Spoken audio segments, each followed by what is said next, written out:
All right, welcome to Baboony Tim's aggressive nativity deck. This is a deck that wants to win by turn 3, and we got a bunch of little tweaks made to the deck so that any defense is going to have a really hard time blocking this. I don't I don't really see any defense having a good time pairing up against what I got going on here. We got a combination of aggressive Lost Souls, lots of hand information, and then the Coliseum coming in hot. As you can see, we're on an island here. We're taking a helicopter view through another, I don't know. I just have some thoughts. What if we made Nativity brutal? Brutal Nativity. We added Coliseum to it. Look at all those people just dying in the Coliseum right there. Basically, this deck had the idea, how can you tune and tweak a deck so where the opponent has a very low likelihood of being able to block? So I was reading this card, the Coliseum. It says, negate all protect abilities on cards in the field of battle. And I know it's an evil fortress, but it's an evil fortress that you can use on your offense. For example, this card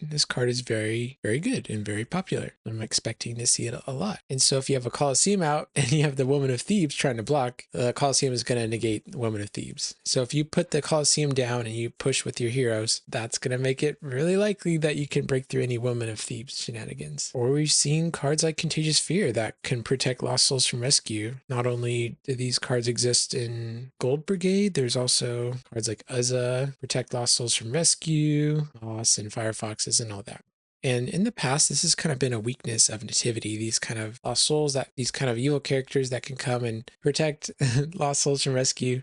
So Coliseum is nice because it's just a preventative way to stop a lot of the sneaky blocks that evil characters have. And then it says the second ability is toss all enhancements played in battle that cannot be negated in the special ability. So cards like Scattered Sheep, Scattered, No Straw, Abandonment. These are all cards that if you're playing a large banding offense, these cards are going to get in your way. So Coliseum fits right into a deck that wants to band a lot of heroes into battle and push them because all these chump blocks aren't going to work. The only thing that's good against that is going to be your Feudal Inquisition and Unsuccessful. So these are the only cards that are really good against big banding chains right now, at least if you're playing the Coliseum. So that's part 1 of the plan. Part 2 in getting a more aggressive mindset is how can we push our dominance, our artifacts, our lost souls to facilitate a more aggressive game plan. I went and looked through all the lost souls and I packed a deck full of the ones that you can play on your turn and they're going to affect how your opponent can block. So for example, Orphans. Orphans is an offensive lost soul, meaning it's solely there to help your offense get going. It's actually a hindrance to your defense because sometimes you want to protect lost souls from evil cards. But if you put this out, their Sheol, their Suicidal Swine Stampede, their Burial, they're all going to get stopped. So this is a really good card against soul hide strategies, obviously. Accusers is another one of these offensive type lost souls where if they're playing an Old Testament defense and you put this down, they're going to have a really hard time blocking you successfully. And incidentally, this also hoses Old Testament offenses too. So it's a double-sided sword. So if you can play a deck that's playing New Testament offense, New Testament defense, then you probably want to play Accusers just because of how good it is on the offensive side of things. Disoriented's another type of lost soul that can be good when you draw it. You can come down, negate an important piece of protection, and lets you push through an attack. Cards like Harvest, Hopper, and Lost Souls. These are all cards that generate Lost Souls. So if you're trying to be really aggressive and there's no Lost Souls, well, maybe you have some Lost Souls in your deck. In Prosperity, you can discard cards to get more offense. And rounding it out, we have Distressed, which can shut down their evil territory class characters and their good territory class characters. So all these Lost Souls together, it's 8 Lost Souls. These are all like offensive. None of these Lost Souls are really defensive in nature. Like they're not going to be helping you block. So that's like one way you can tune your deck to be more aggressive is just by changing up the souls. Another thing that I really like in Nativity deck is hand information. If you can see the opponent's hand before you attack, you can attack with a certain hero or a certain number of heroes. And basically, you can always find a way around whatever they have. Usually, whatever you can put into battle can match really nicely against whatever they have as far as dominance and evil characters and evil enhancements. So adding more ways to see their hand is actually going to lead to more successful rescue attempts. So I have Temple Veil, added Temple Veil. 20 Shekels is the GOAT, the favorite. And then also Angelic Guidance is better than Angel Appears because not only are you looking at an opponent's hand when you play it, you also get to get any silver card in your deck. So instead of just playing a Gospel Angel, you can get any silver card. So I know this requires playing on a silver hero, so you have to have a certain number of silver heroes in your deck to make this work. but I'm playing Victorious Being, Messianic Messenger, Heavenly Host, Resurrection Revealer, Guardians from Glory. It's another side note. This is another one of those cards that if you're attacking and Woman of Thieves is trying to block you, then they're not going to be able to block you with this.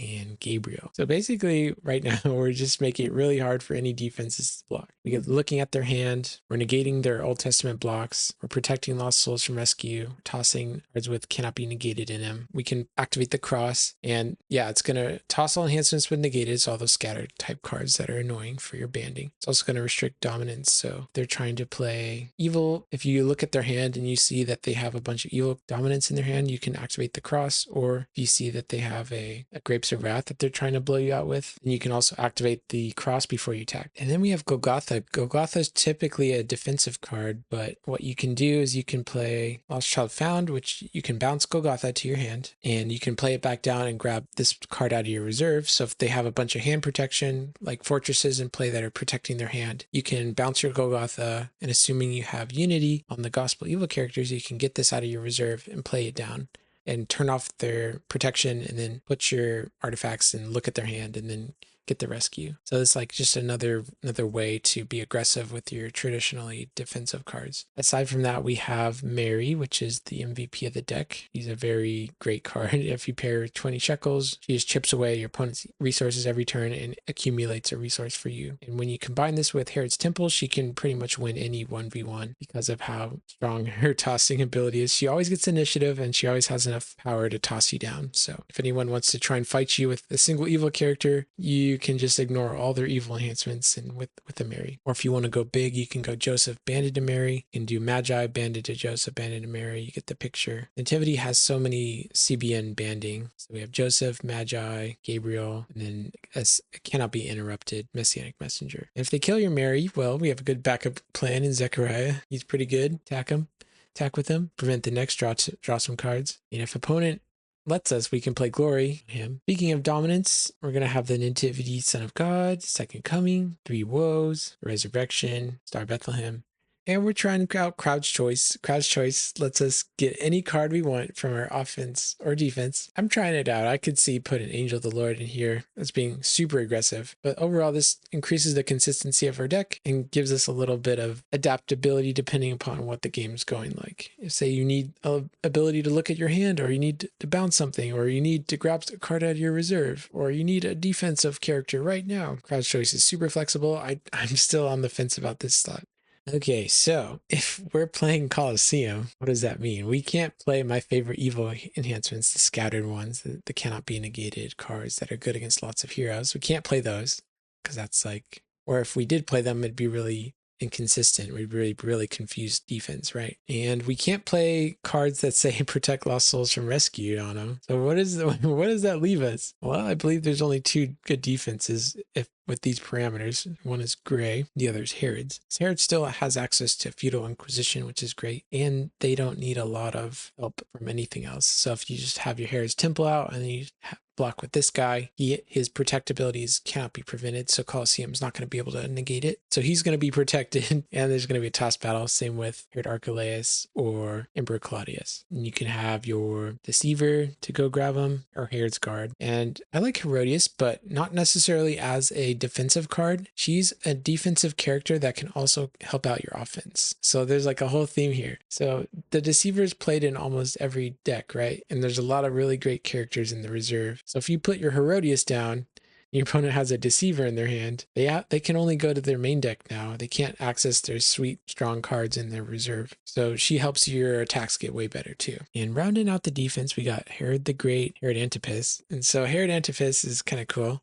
He lets us play the card Feudal Inquisition in a deck that is playing Coliseum and Orphans. So if you just have an Orphans out, and Orphans is the one protecting lost souls from evil, you can block with Herod Antipas, go to your reserve, grab Contagious Fear, and he says that regardless of protect, so he can play Feudal Inquisition regardless of protect abilities and protect lost souls. So your Orphans isn't going to mess with Herod Antipas, but what if you have a Coliseum out that's negating? Well, that's why you play Golgotha. Golgotha says the first skull icon card used by your NT character each battle cannot be prevented. So if you have this out plus your Coliseum and you block with Herod Antipas, you can go get your Contagious Fear, which is cannot be prevented. You can play it regardless of protect. And so it gets around your Coliseum, gets around your... So yeah, This is the only defense where you can play like these two really good evil enhancements while you're playing Coliseum. And that's enough teasing. I'll show the full deck list now. This is the Nativity deck that is going to be designed to win the game on turn 3 as much as possible. It's designed to try and get 1 or 2 good blocks. That's why it's playing Foreign Wives main deck if people don't really expect this turn 1. So they're going to be drawing a bunch of cards and maybe they won't draw their answers. So yeah, it's trying to get ahead, trying to get on the board early, draw a bunch of cards, and then have really good blocks that not a lot of decks can deal with. For example, Deceiver into Executioner, equipping Foreign Horses, playing Feudal Inquisition. Like there's not a lot of decks that can deal with that. And if we can just get that block off once, and then we rescue 3 turns in a row, we can win the game. And the Herods are usually good enough where they can get so you can get your Feudal Inquisition block off, or you can get maybe like a cheese block with Herod Agrippa if you have your Herod's Temple online, or Foreign Wives if somebody walks into it. Also, if you have the cross active, your defense becomes a lot better because a lot of the battles are being won by dominance. So after you attack, you can play this as your territory class card, activate the cross from your deck. Now you have a time where you can block with your Herod Antipus. You don't have to worry about getting gloried or Angel of the Lord. So yeah, basically this deck has all the tools you need to deal with any sort of situation. And you have lots of different ways to look at your opponent's hand, either with star abilities or angelic guidance, or Temple Veil, or 20 Shekels. Depending upon what you see, you can craft a game plan to break through almost every turn. I guarantee it. Oh, your money back. If you can't break through, if you can't win in 3 turns, then Baboony Tim will give you your money back. And Crowd's Choice is just that flexible part that let's say you see your opponent's hand and you say, oh, wow, I'm really weak to Christian Martyr right now. You can play that, go to your reserve, grab the first sacrifice out of your reserve, and then play it as your territory class and snipe their Christian Martyr, stuff like that. All right, well, I hope you've enjoyed this little tiny deck tech. Aggressive, brutal Nativity. Be around. Maybe you'll see some gameplay about this deck really soon. Hey.